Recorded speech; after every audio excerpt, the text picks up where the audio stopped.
Hello bachcho, let's read the question. So the question here is consider standard cases for the force on current carrying conductors. In the given table, column 1 shows the action of the current on the element, column 2 shows the effect of the current in the element, and column 3 shows the figure of the element under the force of the current and magnetic field and its equivalent figure in general mechanical form.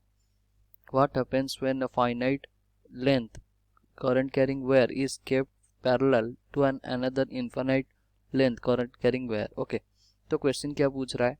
हमारे पास 3 column है और उनमें से कौन सा setup सही है for the finite length current carrying wire अगर वो infinite length current carrying wire के साथ वो रखा जाए. Okay, so the key concept of question here is,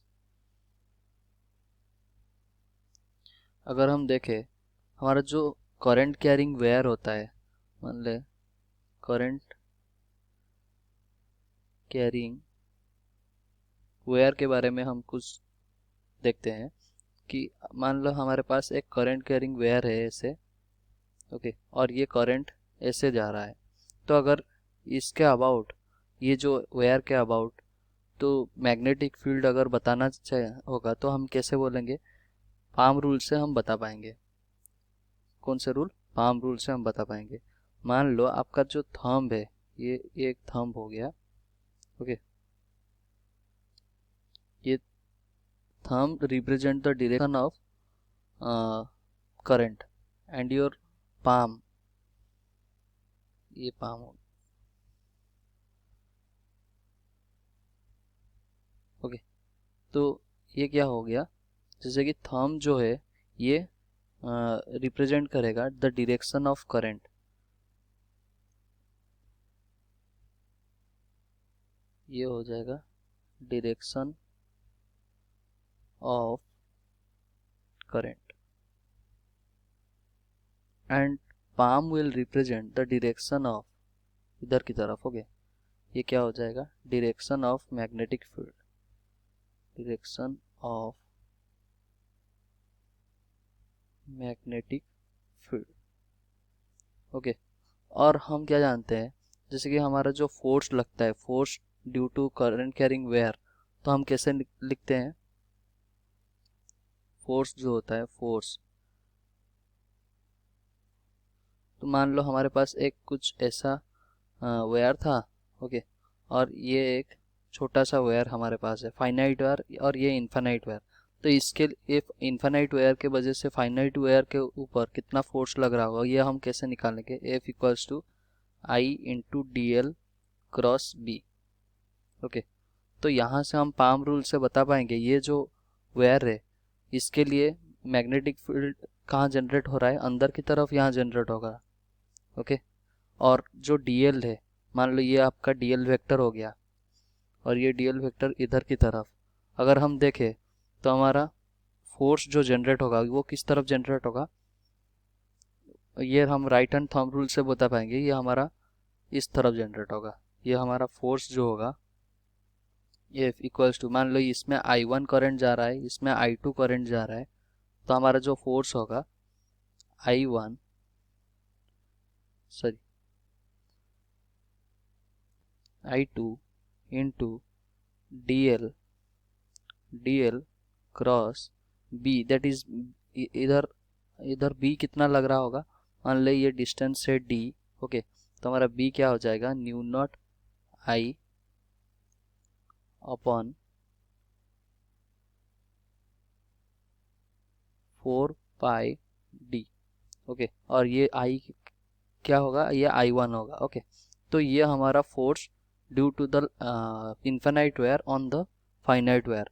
तो क्वेश्चन में क्या जैसे बोला गया है कि हमें पहले तो देखना है कि कौन सा हमारा कॉलम 1 में कौन सा सेटिस्फाई कर रहा है करंट कैरिंग वेयर के लिए. तो ये पहला स्टेटमेंट जैसे है, each element of loop experience a magnetic force.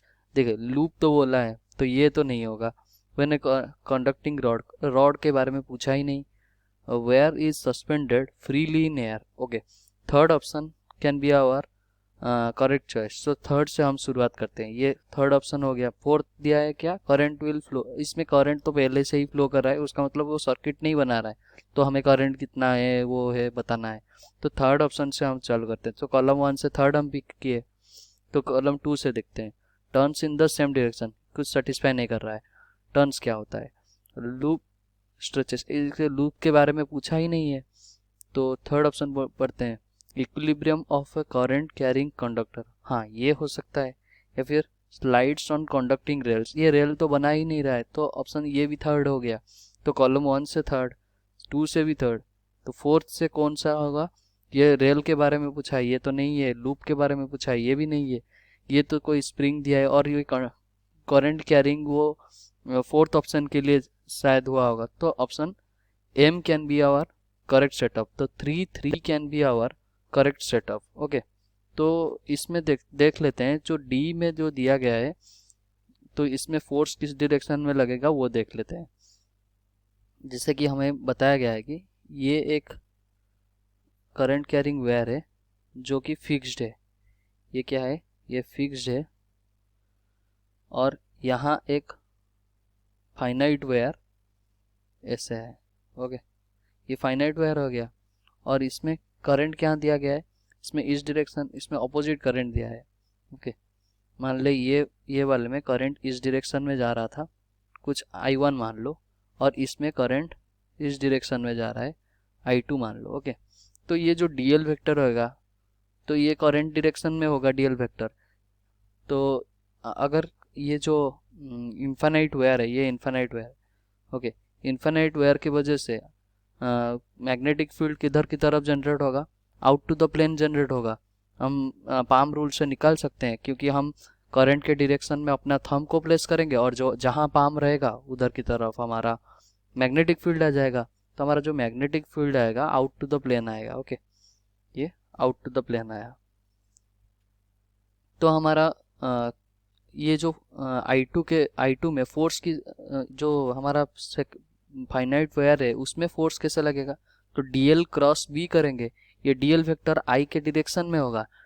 DL cross B, अगर राइट हैंड थंब रूल लगाए तो हमारा किस तरफ जो थंब हमारा डायरेक्ट करेगा, किस तरफ करेगा, ऊपर की तरफ करेगा। उसका मतलब जो फोर्स लग रहा है वो ऊपर की तरफ लग रहा होगा। और ये फाइनाइट वेयर का कुछ तो मास रहा होगा उसका मतलब mg नीचे की तरफ लग रहा होगा।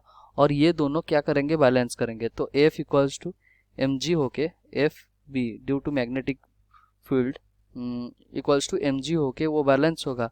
उसका मतलब ये चांस हो सकता है कि ये इक्विलिब्रियम में आ जाए। ओके, तो वैसे ही सेकंड सेटअप देख लेते हैं। सेकंड सेटअप जैसे बोला गया है, हमारे पास एक ऐसा जो इन्फानाइट वायर है। ओके, ये इन्फानाइट वायर है और ये फिक्स्ड है, ये फिक्स्ड है। ओके, और नीचे एक फाइनाइट वायर है। ओके, ये हमारा फाइनाइट वायर हो गया। और करंट किस डायरेक्शन में फ्लो कर रहा है, करंट दोनों इस डायरेक्शन में, एक ही डायरेक्शन में दोनों फ्लो कर रहे हैं। ओके, तो अगर ये फिक्स्ड वायर के वजह से हम मैग्नेटिक फील्ड निकालें, मैग्नेटिक फील्ड का डायरेक्शन किस तरफ होगा, अंदर की तरफ होगा। ये हम पैम रूल से निकाल सकते हैं। तो ये किस तरफ हुआ, अंदर की तरफ हुआ। और ये हमारा डीएल वेक्टर जो होगा वो करंट आई की डायरेक्शन में होगा। तो ये हमारा डीएल का वेक्टर हो गया। तो डीएल क्रॉस बी अगर करेंगे तो हम राइट हैंड रूल से हम बता पाएंगे जो हमारा फोर्स आ रहा है वो ऊपर की तरफ आएगा। तो हमारा फोर्स जो लगेगा, force due to magnetic field will be ऊपर की तरफ लग रहा होगा। और जो ग्रेविटेशनल फोर्स लग रहा होगा वो mg नीचे की तरफ लग रहा होगा। यहाँ भी हम क्या बोल सकेंगे, F B equals to M ji.